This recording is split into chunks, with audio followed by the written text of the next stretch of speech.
ಹೇಳೋದಕ್ಕೆ ನನಗೆ ಭಯ ಆಗ್ತಾ ಇದೆ. ಹಠದಿಂದ ತನ್ನ ಪ್ರಾಣಕ್ಕೆ ಅಪಾಯ ಮಾಡ್ಕೊಂಡ್ಲು. ನೀವ್ ಹೇಳ್ದಾಗೆ ನನ್ನನ್ನೇ ಅಂತಾರೆ. ನಮ್ಮಮ್ಮನ್ಗೆ ಸುಮನನ್ ಮೇಲೆ ಕೋಪ ಇರ್ಬೋದು, ಆದ್ರೆ ಎಷ್ಟೇ ಆದ್ರೂ ಹೆತ್ತ ಮಗಳಲ್ವಾ. ಆಗ್ಬಾರದೇನಾದ್ರೂ ಆದಾಗ ಅವರು ಇವರು ಅಂತ ನೋಡ್ದೆ ಅಪಾಯದಲ್ಲಿರೋರ್ನೆಲ್ರನ್ನೂ ಕಾಪಾಡಿ ಸ್ವಂತ ತಂಗಿನ ಬಲಿ ಕೊಟ್ಬಿಟ್ಟಿಯಲ್ಲ ಅಂತಾರೆ. ಅಟ್ಲೀಸ್ಟ್ ನೀನೊಂದು ಕ್ಲೂನೂ ಕೊಡಲೇ ಇಲ್ಲ.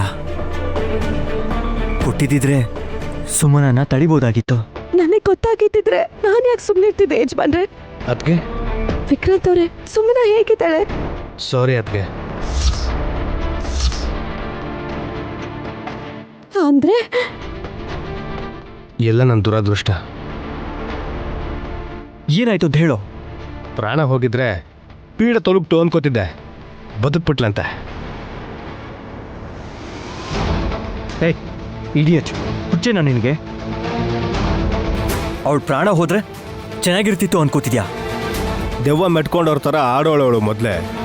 ಇನ್ನು ಬದುಕ್ಬಿಟ್ರೆ ಎಲ್ಲರ ಮೇಲೂ ಕೆಂಡ ಕಾರ್ತಾಳಲ್ಲ ಬ್ರೋ ಅವಳು. ಏಯ್ ಇನ್ನು ಸಾಕು, ಬಾಯಿ ಮುಚ್ಚೋ. ಗಂಡ ಹೆಂಡತಿ ಅಂದಮೇಲೆ ಇದೆಲ್ಲ ಜೀವನದಲ್ಲಿ ಕಾಮನ್ ಕಣೋ. ಅಷ್ಟು ಮಾತ್ರಕ್ಕೆ ಹೀಗಿಲ್ಲ ಅನ್ಕೋತೀಯಾ? ಮತ್ತೆ ನೀನು ಅದಕ್ಕೆ ಯಾಕೆ ಯಾವತ್ತು ಜಗಳ ಆಡಲ್ಲ ಬ್ರೋ? ನನಗೆ ಗೊತ್ತಿಲ್ಲದೆ ಕೇಳ್ತಾ ಇದ್ದೀನಿ. ವಿಕ್ರಾಂತ್ ಅವರೇ, ಗಂಡ ಹೆಂಡತಿರಲ್ಲಿ ಒಬ್ರಿಗೂ ಸಹನೆ ಇಲ್ಲ ಅಂದ್ರೆ ಸಮಸ್ಯೆ ಆಗುತ್ತೆ. ನನ್ನ ಅದೃಷ್ಟ ಚೆನ್ನಾಗಿತ್ತು, ಯಜಮಾನ್ರು ನನ್ನನ್ನು ಅರ್ಥ ಮಾಡ್ಕೊಂಡ್ರು. ಸುಮನ ಬದಲಾಗೋವರೆಗೂ ಸಮಸ್ಯೆ ದೂರ ಆಗಲ್ಲ. ಬದುಕಿದಾಳಲ್ವಾ, ನನಗೆ ತೊಂದರೆ ಕೊಟ್ರೆ ಪರವಾಗಿಲ್ಲ ಬ್ರೋ. ನಿಮ್ಮೆಲ್ರೂ ಇಕ್ಕಟ್ಟಿಗೆ ಸಿಗಾಕ್ಸ್ತಾಳೆ ನೋಡಿ, ಅದು ನನಗೆ ಇಷ್ಟ ಆಗಲ್ಲ.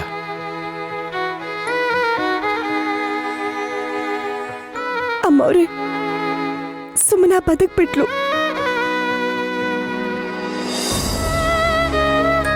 ಉಲೂಚಿ ಪಾಪಗೋಸ್ಕರನಾದ್ರೂ ಅವಳು ಬದುಕ್ಬೇಕು ಅನ್ಕೊಂಡಿದ್ದೆ. ಈಗ ಹಾಗೆ ಆಯ್ತು. ಸುಮನ ಬದುಕ್ಬಿಟ್ಲು ನೈನಿ.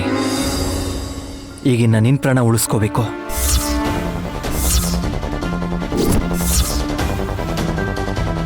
ಬ್ರೋ, ಅದು ಯಾಕೆ ಹಾಗೆ ಹೇಳ್ತೀಯ? ಆವೇಶದಲ್ಲಿ ಹಿಂದೆ ಮುಂದೆ ಯೋಚನೆ ಮಾಡದೆ ವಿಷ ಬೆರೆಸಿರುವಂಥ ಹಾಲನ್ನು ಕುಡ್ದಂಥ ಸುಮನ ಅವಳಿಗೆ ಮತ್ತೆ ಪುನರ್ಜನ್ಮ ಸಿಕ್ಕಿದೆ ಅನ್ನೋ ಖುಷಿ ಜೊತೆಗೆ ಹಾಸ್ಪಿಟ್ಲ್ ಪಾಲಾಗೋದಕ್ಕೆ ಕಾರಣ ನೈನಿ ಅನ್ನೋ ಕೋಪನೂ ಇದ್ದೇ ಇರುತ್ತಲ್ವಾ? ಹೌದು, ಅದಕ್ಕೆ ಮೊದಲು ತಲೆ ಕೆಟ್ಟವಳು. ಏನು ಮಾಡ್ತಾಳೋ ಏನೋ. ಸಾಕ್ಷಿ ಆಧಾರ ಇಲ್ದೇನೆ ಆರೋಪ ಮಾಡಬಾರ್ದು. ಮನೆಗೆ ಬಂದ್ಮೇಲೆ ಸುಮ್ಮನಿಗೆ ಅರ್ಥ ಆಗೋ ಹಾಗೆ ಹೇಳ್ತೀನಿ.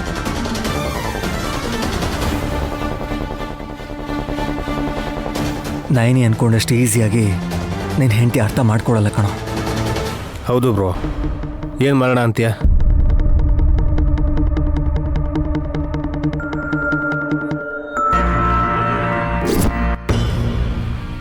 ಸ್ವಾಮಿಗಳೇ, ಸ್ವಾಮಿಗಳೇ, ಅಖಂಡ ಸ್ವಾಮಿಗಳೇ, ಖುಷಿಗೆ ನನ್ಗೇನ್ ಮಾಡ್ಬೇಕು ಅಂತ ಗೊತ್ತಾಗ್ತಿಲ್ಲ ಸ್ವಾಮಿ. ಕಣ್ ತೆಗ್ದು ನಾನ್ ಡ್ಯಾನ್ಸ್ ಮಾಡೋದನ್ನ ಸ್ವಲ್ಪ ನೋಡಿ ಸ್ವಾಮಿ, ನೋಡಿ ಬೇಗ. ನಿಲ್ಸೋ. ಅಖಂಡ ಸ್ವಾಮಿಗಳ ಎದುರುಗಡೆ ಏನ್ ನಿನ್ ಹುಡುಗಾಟ? ಅಯ್ಯ, ಖುಷಿ ಆಗ್ತಾ ಇದೆಯಲ್ಲ ಮಾಮ್.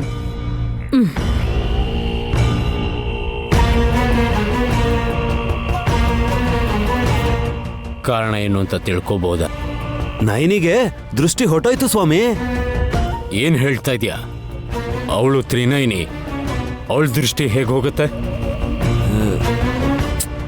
ಈ ಪೆದ್ ನನ್ ಮಗನ್ಗೆ ಏನು ಸರಿಯಾಗಿ ಹೇಳಕ್ ಬರಲ್ಲ ಸ್ವಾಮಿ. ಎರಡನೇ ಸೊಸೆ ನೈನಿ ಮೊಟ್ಟ ಮೊದಲನೇ ಸಲ ಸ್ವಂತ ತಂಗಿಗೆ ಪ್ರಾಣಾಪಾಯ ಇದ್ರೂ ಅದ್ರ ಮುನ್ಸೂಚನೆ ಕೊಡಕ್ಕಾಗ್ಲಿಲ್ಲ ಅಂದ್ರೆ ಅವಳ ದಿವ್ಯ ದೃಷ್ಟಿ ಹೋದಂಗೆ ಅಲ್ವಾ? ಅಂದ್ರೆ ಮುಂದೃಷ್ಟಿ ಅಂತ ಹೇಳಕ್ ಹೋಗಿ ದೃಷ್ಟಿ ಹೋಯ್ತು ಅಂತ ಹೇಳ್ದೆ. ಹಾಗ್ ನಡೆಯಲ್ವಲ್ಲ. ಹಾಗಾಗಿರೋದಿಕ್ಕೆ ಈಗ ನಯನಿ ಯಾವುದೇ ಅಪಾಯನ ಗ್ರಹಿಸಕ್ಕಾಗಲ್ಲ ಅನ್ನೋ ಸಂತೋಷದಿಂದ ಇವನನ್ನ ಇಲ್ಲೇ ಕರ್ಕೊಂಡ್ ಬಂದ. ಅದು ಅಸಂಭವ. ಅಯ್ಯೋ ಸ್ವಾಮಿ, ಸುಮನ ವಿಷ ಮಿಕ್ಸ್ ಮಾಡಿರೋ ಹಾಲ್ನ ಘಟ ಘಟ ಅಂತ ಕುಡ್ದು ಆಸ್ಪತ್ರೆ ಸೇರ್ಕೊಂಡಿದ್ದಾಳೆ. ಬದುಕೇ ಇದ್ದಾಳಲ್ಲ. ತಂಗಿ ಬದುಕಿದಾಳೆ, ಆದ್ರೆ ಅಕ್ಕನ್ ಮೇಲಿನ ನಂಬಿಕೆ ಸತ್ತಂಗೆ. ನನ್ ಸಾವನ್ ಬಯಸ್ತಿದ್ಯಾ ಅಂತ ಸುಮನ ಅಕ್ಕನ್ ಮೇಲೆ ಕಿಡಿಕಾರ್ತಾಳೆ. ನನ್ ಶತ್ರುಗೆ ಅವಳ ತಂಗಿನೇ ಬುದ್ಧಿ ಕಲಿಸ್ತಾಳೆ. ನಯನಿ ಗ್ರಹಿಸಿಲ್ಲ ಅಂತಂದ್ರೆ ಅವಳು ನಿಜ ಹೇಳದೆ ಮುಚ್ಚಿಟ್ಟಿರ್ಬೋದಲ್ವಾ? ಆ, ಇದು ಕೂಡ ಲಾಜಿಕ್ ಅಲ್ವಾ ಮಾಮ್? ಸುಮ್ಮನೆ ಡ್ಯಾನ್ಸ್ ವೇಸ್ಟ್ ಆಯ್ತು. ಸ್ವಾಮಿ, ರಕ್ತ ಸಂಬಂಧನ ಅಷ್ಟು ಸುಲಭವಾಗಿ ಯಾರು ಬಿಟ್ಕೊಡಲ್ಲ. ನಿಮ್ಮನ್ ಬಿಟ್ಟು ಏಯ್, ಅಂದ್ರೆ ನಿಮ್ಗೆ ಅವರು ಇವರು ಅಂತ ಭೇದ ಭಾವನೆ ಇರಲ್ವಲ್ಲ ಮಾಮ್? ಯಾರೇ ಆದ್ರೂ ಕತೆ ಮುಗಿಸ್ಬೇಕು ಅಂತಿರ್ತೀರಾ. ಸರಿ ಬಿಡು. ವಿಶಾಲಾಕ್ಷಿ ಮನೇಲೇ ಇದ್ದಾಳ? ಈಗಿದಾಳೋ ಇಲ್ವೋ? ಸುಮನ ವಿಷ ಕುಡ್ದಾಗ ಅವಳು ಅಲ್ಲೇ ಇದ್ಲು. ಅಂದ್ರೆ ಅವಳೇ ಕಾರಣ ಆಗಿರ್ತಾಳೆ. ಅಯ್ಯೋ, ಚಿಕ್ಕ ಸೊಸೆ ಕೂಡ ಇದೇ ಮಾತನ್ನ ಹೇಳಿದ್ಲು ಸ್ವಾಮಿ. ಆ ಹಾಲಲ್ಲಿ ವಿಷ ಇದೆ ಅಂತ ಪಾಪ ಎಷ್ಟೇ ಹೇಳಿದ್ರು ಯಾರು ನಂಬ್ಲೇ ಇಲ್ಲ. ಪ್ರೂವ್ ಮಾಡೋದಕ್ಕೆ ಹುಚ್ಚ ಹುಡುಗಿ ಅವಳೇ ಕುಡಿದ್ಬಿಟ್ಲು. ನಾನ್ ಹೇಳ್ತಾ ಇರೋದು ಹಾಲಲ್ಲಿ ವಿಷ ಬೆರೆಸಿರೋದ್ರ ಬಗ್ಗೆ ಅಲ್ಲ ವಲ್ಲಭ. ಮತ್ತೆ ನಯನಿಗೆ ವಿಷ ಪ್ರಯೋಗದ ಬಗ್ಗೆ ಗೊತ್ತಾಗದೆ ಇರೋದಕ್ಕೆ ವಿಶಾಲಾಕ್ಷಿನೇ ಕಾರಣ ಅಂತ ಹೇಳ್ತಾ ಇದ್ದೀನಿ. ಅದ್ಹೇಗ್ ಸಾಧ್ಯ ಸ್ವಾಮಿ? ಶಿವಭಕ್ತೆ ಅವಳು. ತನ್ನ ಮಾಯೆಯಿಂದ ಗೊತ್ತಾಗದೆ ಇರೋ ಹಾಗೆ ಮಾಡಿರ್ಬೋದು. ವಿಶಾಲಾಕ್ಷಿನ ಅನುಮಾನಿಸಿದ್ರೆ ಹಾಲಲ್ಲಿ ವಿಷ ಇಲ್ಲ ಅಂತ ಹೇಳಲಿಲ್ಲ, ಇದೆ ಅಂತಾನೂ ಹೇಳಲಿಲ್ಲ. ಹಾ, ವಿಶಾಲಾಕ್ಷಿ ಮಾಯೆಯಿಂದ ನಯನಿಗೆ ಗೊತ್ತಾಗದೆ ಇರೋದ್ರಿಂದ ಅಕ್ಕ ತಂಗಿಯರ ಮಧ್ಯೆ ದ್ವೇಷ ಹುಟ್ಟಿರುತ್ತಲ್ವಾ? ಅದೇ ನಡೆಯತ್ತೆ. ಹಾಗೆ ನಡಿಬೇಕು ಅಂತಾನೆ ಹೀಗ್ ನಡೆದಿರೋದು. ಒಳ್ಳೇದೆ. ಪರೋಕ್ಷವಾಗಿ ವಿಶಾಲಾಕ್ಷಿ ಈ ರೀತಿಯಲ್ಲಿ ನಮಗ್ ಸಹಾಯ ಮಾಡಿದ್ಲು ಅನ್ಕೊಳ್ಳೋಣ. ಈ ಕತೆನ ನಾನು ಬೇರೆ ರೀತಿಯಲ್ಲಿ ತಿರುಗಿಸ್ತೀನಿ. ನಮ್ಮ ಮಾಮ್ ಅನ್ಕೊಂಡಿದ್ದಾರೆ ಅಂದ್ರೆ ರಣರಂಗನೇ ಸ್ವಾಮಿ, ಅಲ್ವಾ ಮಾಮ್? ಬರ್ತೀನಿ ಬರ್ತೀನಿ ಸ್ವಾಮಿ. ಸ್ವಾಮಿ.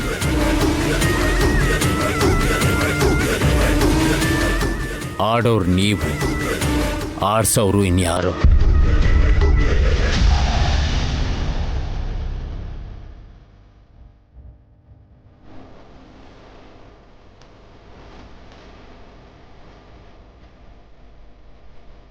ಮಾಮು ಅಲ್ಲೇ ಇದ್ದೀರಾ?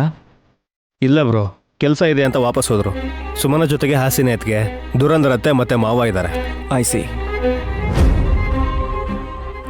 ಸುಮ್ಮನೆ ಡಿಸ್ಚಾರ್ಜ್ ಆದ್ಲಂತ ವಿಕ್ರಾಂತ್ ಅವರೇ. 10 ನಿಮಿಷದಲ್ಲಿ ಇರ್ತಾರೆ ಅತ್ತಿಗೆ. ನಾವೆಲ್ಲರೂ ಬಂದ್ಬಿಟ್ವಿ ಕಣೋ ವಿಕ್ರಾಂತ್. ಅಯ್ಯೋ, ಸುಮ್ಮನೆ ಕರ್ಕೊಂಡ್ಬರ್ತೀನಿ ಅಂತಲ್ವಾ ಹೋಗಿದ್ದು? ಬಂದಿದ್ದಾಳೆ ವಿಶ್. ಅವಳು ಬಂದಿದ್ದ ಬಗ್ಗೆ ಹೇಳಕ್ಕಾಗಲ್ಲ. ಅಂದ್ರೆ ನಾನು ಹೇಳಿದ್ರು ಕೇಳಲಿಲ್ಲ. ಹಾಸ್ಪಿಟಲಲ್ಲಿ ನಮ್ಮೆಲ್ಲರ ಮರ್ಯಾದೆ ಹೋಯ್ತು. ಏನಾಯ್ತಕ್ಕ? ನೀವುಗಳೇ ನೋಡಿ.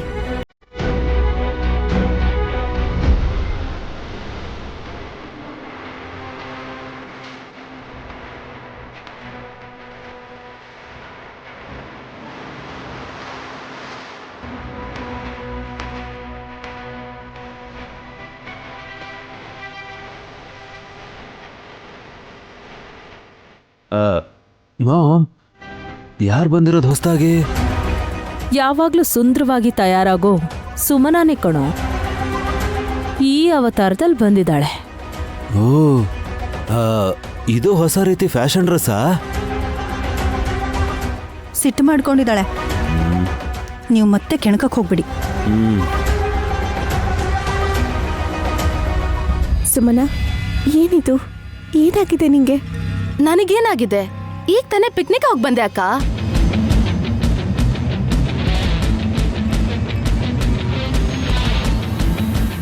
ವ್ಯಂಗ್ಯ ಮಾಡಬೇಡ ನೀನು. ಇಲ್ಲ ಅಂದ್ರೆ ಇನ್ನೇನು? ಸಾವಿನ ಜೊತೆ ಹೋರಾಡ್ತಾ ಹಾಸ್ಪಿಟಲ್ಗೆ ಹೋಗಿ ಬಂದಿರೋ ಸುಮನನ್ನ ಈಗ ಹೇಗಿದೆಯಾ ಅಂತ ಕೇಳೋದನ್ ಬಿಟ್ಟು ಏನು ಗೊತ್ತಿಲ್ಲದೆ ಇರೋ ಥರ ಏನಾಯ್ತು ಅಂತ ಯಾರಾದ್ರೂ ಕೇಳ್ತಾರಾ? ಮಾಮ್, ನೈನಿನೇ ಅಲ್ಲ ಯಾರಾದರೂ ಆಗಿರ್ಲಿ, ಪೇಷಂಟ್ ಡ್ರೆಸ್ಸಲ್ಲಿ ಯಾಕೆ ಬಂದೆ ಅಂತ ಕೇಳ್ತಾರೆ.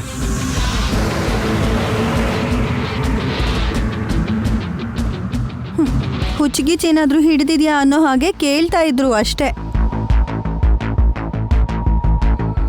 ಯಾರು ನನ್ನ ನೋಡಕ್ ಆಗ್ತಿಲ್ವಾ ಅಕ್ಕ? ಈ ಡ್ರೆಸ್ಸಲ್ಲಿ ಅಪ್ಸರೆ ಆದ್ರೂ ಸರಿ, ಚೆನ್ನಾಗ್ ಕಾಣಲ್ಲ ಅಂತ ನಂಗೆ ಗೊತ್ತು.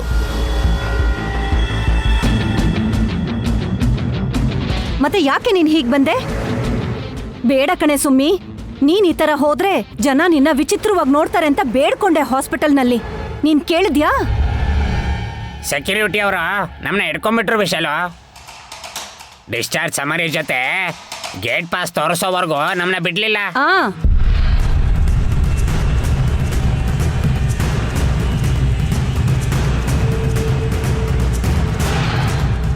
ಈ ಡ್ರೆಸ್ನ ಫ್ರೀಯಾಗಿ ಕೊಡಲ್ವಲ್ಲ, ಇದಕ್ಕೂ ಕೂಡ ಚಾರ್ಜ್ ಮಾಡಿರ್ತಾರೆ. ಹಾಸ್ಪಿಟ್ಲ್ ಗೌನು ಅದಕ್ಕೆಷ್ಟು ಮಹಾ? ಹಾಸ್ಪಿಟಲ್ಗೆ ಪೂರ್ತಿ 5 ಲಕ್ಷ ರೂಪಾಯಿ ಕಟ್ಟಿದೀವಿ. ಆಫ್ಟರ್ ಆಲ್ 500 ರೂಪಾಯಿ ಬಗ್ಗೆ ಯೋಚಿಸ್ತಿದ್ಯಾ? ಸುಮನ, ಸೀರೆ ಉಟ್ಕೊಂಡು ಬರ್ದೆ ಯಾರಾದ್ರೂ ಹೀಗ್ ಬರ್ತಾರಾ?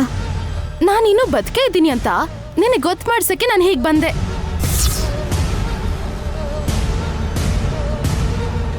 ನಿನ್ನನ್ನ ಸಾಯಿಸ್ಬೇಕು ಅಂತ ನೋಡಿದ್ರು ನಾನು ಬದುಕಿ ಉಳ್ಕೊಂಡಲ್ಲ. ನಾನು ಆ ಹಾಲಲ್ಲಿ ವಿಷ ಬೆರೆಸಿದ್ದು ನೀನ್ ಅಲ್ದೇ ಇರ್ಬೋದು, ನಿನ್ ಮಗ್ಳು ಬೆರೆಸಿದ್ಲಲ್ವಾ?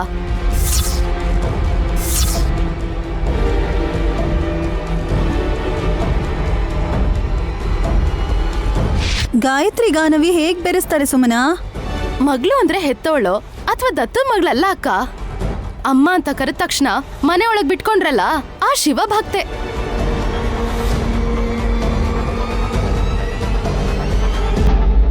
ಮಾಯಾವಿ ಹುಡುಗಿ ವಿಶಾಲಾಕ್ಷಿನೂ ಕೂಡ ಇವ್ರ ಮಗಳು ಅಂತಾನೆ ಅಂದ್ಕೋತಾರಲ್ಲ.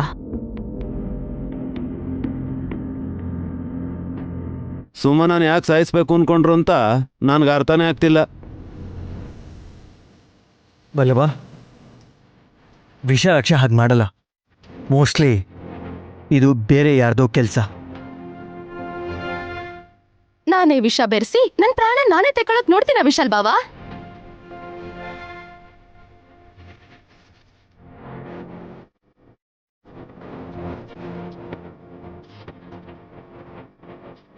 ಏತಿ ಅಂದ್ರೆ ಪ್ರೇತಿ ಅಂತೀಯಲ್ಲಮ್ಮ, ಅವನೇನೋ ಹೇಳ್ತಾ ಇದ್ದಾನೆ, ನೀನೇನೋ ಅರ್ಥ ಮಾಡ್ಕೋತಾ ಇದೆಯಲ್ಲ. ನಿಮ್ಗೇನ್ ಅರ್ಥ ಆಯ್ತು ಅಂತ ಹೇಳಿ ಚಿಕ್ಕಪ್ಪ.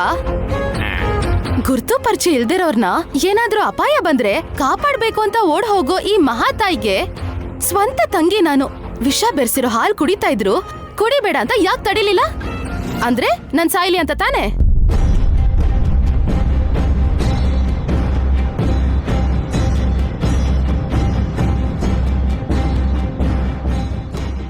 ಪಾಪ ನಯನಿ ವಿಷ ಬೆರೆಸಿದ್ದಾರೆ ಅನ್ನೋದನ್ನ ಗ್ರಹಿಸ್ಲಿಲ್ಲ ಅನ್ಸತ್ತೆ. ಪಾಪನ? ಈ ಮಹಾತಾಯಿಗೆ ಅಪಾಯ ಬಂದ್ರೆ ತಿಳ್ಕೊಳಕ್ ಆಗದೆ ಇರೋ ಶಾಪ ಇದೆ. ಆದ್ರೆ ಮಿಗ್ದವ್ರಿಗೆ ಯಾರಿಗೆ ಬಂದ್ರು ಟಕ್ಕಂತ ಹೇಳ್ಬಿಡ್ತಾಳಲ್ಲ ಅತ್ತೆ. ವಿಶಾಲಾಕ್ಷಮ್ಮನ ಮೇಲೆ ಪ್ರಮಾಣ ಮಾಡಿ ಹೇಳು ಅಂದ್ರು ಹೇಳ್ತೀನಿ ಸುಮನ. ನಿಜವಾಗ್ಲೂ ಇದ್ರ ಬಗ್ಗೆ ಗೊತ್ತಾಗ್ಲಿಲ್ಲ. ಬರಲ್ಲ. ಯಾಕೆ ಅಂದ್ರೆ ಇದೆಲ್ಲ ನಿನ್ ಪ್ಲಾನು.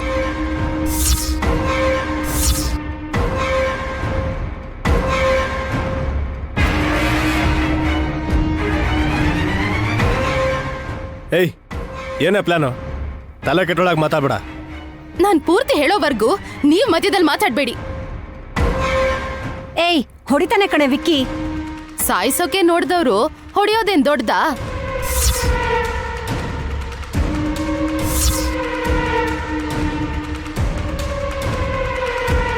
ಯಪ್ಪ, ಎಂತ ಮಾತಂದ್ಯಮ್ಮ ನೀನು? ವಿಕ್ರಾಂತ್ ನಿನ್ ಮೇಲೆ ಕೈ ಮಾಡಿದ್ದಕ್ಕೆ ನೈನಿನ್ನೇ ಕಾರಣ ಅಂತ್ಯ? ಅಷ್ಟೇ ಅಲ್ವಾ ಚಿಕ್ಕಪ್ಪ? ಎಲ್ರೂನು ತನ್ನ ಅಧೀನಕ್ಕೆ ತಗೊಂಡು ಹೇಗ್ ಬೇಕೋ ಹಾಗೆ ಆಡಿಸ್ತಾಳೆ. ಸುಮನಾ, ಹಾಸ್ಪಿಟ್ಲಿಂದ ವಾಪಸ್ ಬಂದಿರೋದ್ರಿಂದ ತಾಳ್ಮೆಯಿಂದ ಹೇಳ್ತಾ ಇದ್ದೀನಿ. ನಿನಗಿಷ್ಟ ಬಂದಂಗೆ ಊಹೆ ಮಾಡಿಕೊಂಡು ನಮ್ಮ ಎಲ್ರಿಗೂ ತೊಂದರೆ ಕೊಡಬೇಡ. ನಾನ್ ಸತ್ತಿದ್ರು ಪರವಾಗಿಲ್ಲ, ಆದ್ರೆ ನೀವ್ ಮಾತ್ರ ಚೆನ್ನಾಗಿರ್ಬೇಕು. ಅಷ್ಟೇ ಅಲ್ವಾ ಬಾವಾ?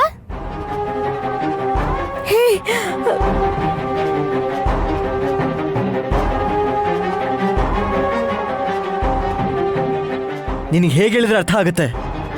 ನಾನೇ ನಿಮಗ್ ಹೇಳ್ತೀನಿ. ಅವಳ ಕೈಯಲ್ಲೇ ಬಾಯ್ ಬಿಡಿಸ್ತೀನಿ. ಎಲ್ಲಿದ್ದಾಳ ವಿಶಾಲಾಕ್ಷಿ? ಎಲ್ಲಿ? ಇಲ್ಲ. ಮಾಯ ಆಗೋದ್ಲಾ ಇಲ್ಲ ಓಡ್ ಹೊಟ್ಟೋದ್ಲಾ? ವಾಪಸ್ ಕಳಿಸ್ಬಿಟ್ಟೆ.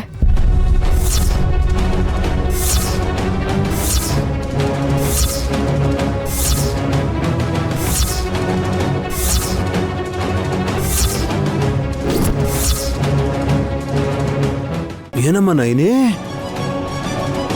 ವಿಷ ಬೆರೆಸಿರೋ ಹುಡುಗಿನ ಹೊಟ್ಟೋಗು ಅಂತ ನೀನೇ ಕಳ್ಸ್ಕೊಟ್ಯಾ? ಅಂದ್ರೆ ಅಂದ್ರೆ ಇನ್ನೇನೋ, ಆರೋಪಿ ಸಿಗ್ಬಾರ್ದು, ಸಾಕ್ಷ್ಯಾಧಾರ ಕೂಡ ಸಿಗ್ಲೇಬಾರ್ದು ಅಂತ. Stop it. ಹಾಗೆ ಅರ್ಥ ಮಾಡ್ಕೋತಾರೆ ಕಂದ ಜನ್ರು.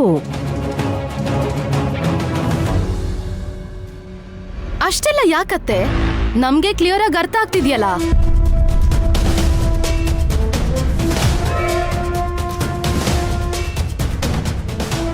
ನೈನಿ, ವಿಶಾಲಾಕ್ಷಿನ್ ಯಾಕೆ ಹೊಟ್ಟೋಗು ಅಂತ ಹೇಳ್ದೆ? ಅವಳಿದ್ದಿದ್ರೆ ಏನ್ ನಡೀತಿದೆ ಅಂತ ಗೊತ್ತಾಗ್ತಿತ್ತು ಅಲ್ವಾ? ಹೋಗ್ಲಿ, ಡಮ್ಮಕ್ಕ ನಂದೀಶನಾದ್ರೂ ಕರಿ. ದೇವಸ್ಥಾನದಲ್ಲಿ ಚಂಡಿ ಯಾಗ ಇದೆ ಅಂತ ಹೋಗಿದ್ದಾರಕ್ಕ.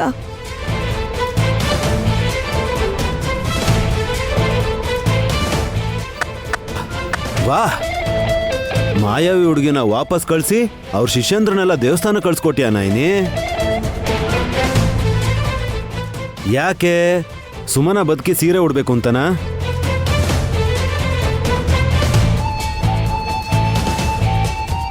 ಸೀರೆ ಎಲ್ಲಿ ಹುಟ್ಟಿದಾಳೋ ಹಾಸ್ಪಿಟಲ್ ಕ್ಲಾತನ್ನ ಹಾಕೊಂಡು ಬಂದಿದ್ದಾಳೆ.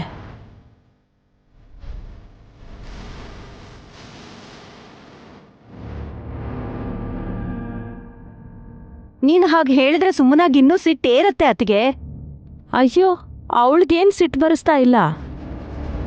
ಕಣ್ಮುಂದೆ ನಡೀತಿರೋ ಅನ್ಯಾಯದ ಬಗ್ಗೆ ಇವ್ರ್ಯಾರೂ ಏನೂ ಮಾತಾಡ್ತಿಲ್ಲ, ಯಾಕೆ ಅಂತ ಕೇಳ್ತಾ ಇದ್ದೀನಿ.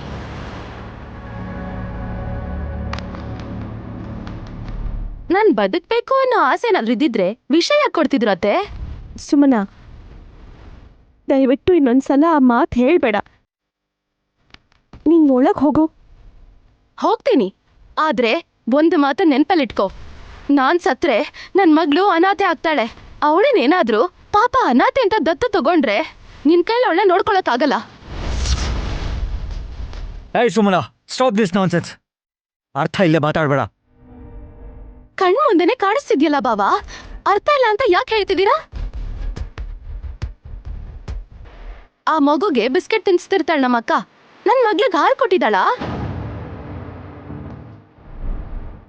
ಹಾಲ್ ಕೊಟ್ರೆ ಬೇರೆ ಯಾರು ಕೊಡಬೇಡಿ ಅಂತ ನೀನೇ ಅಲ್ವಾ ಆಫೀಸಲ್ಲಿ ಜಗಳ ಮಾಡಿದ್ದು?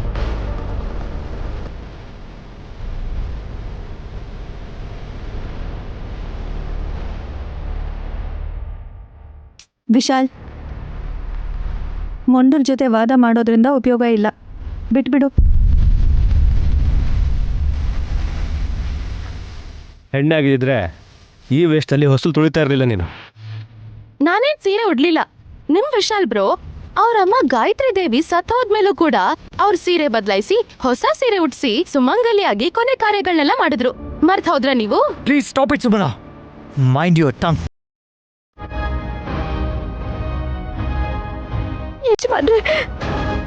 ಯಜಮಾನ್ರೆ, ದಯವಿಟ್ಟು ನೀವು ಕೋಪ ಮಾಡ್ಕೋಬೇಡಿ.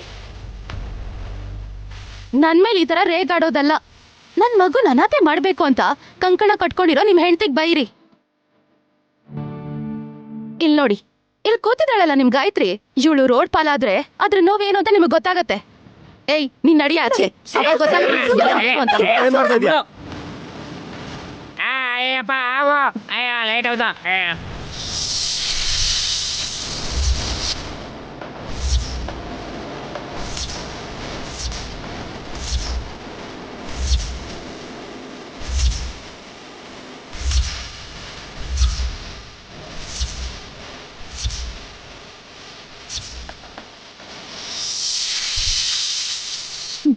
ಗಾಯತ್ರಿ ಪುಟ್ಟಿನ ಆಚೆ ಹಾಕ್ಬೇಕು ಅಂತ ಏನಾದ್ರು ನೀನು ಒಂದೇ ಒಂದ್ ಹೆಜ್ಜೆ ನೀನ್ ಮುಂದೆ ಇಟ್ರು ಕೂಡ ಕಚ್ಚಿಬಿಡ್ತಾನೆ ನಾಗರಾಜ.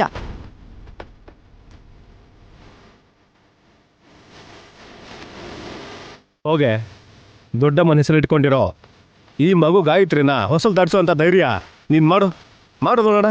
ಕರ್ಕೊಂಡು ಹೋಗೆ.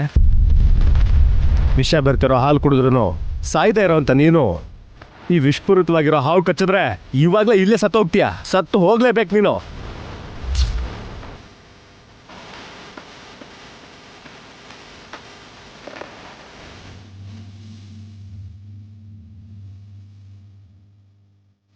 ಗಾಯತ್ರಿ, ನಾ ಕೆಳಗಿಳಿಸಿ ಇಲ್ಲಿಂದ ಹೊರಟೋಗಮ್ಮ.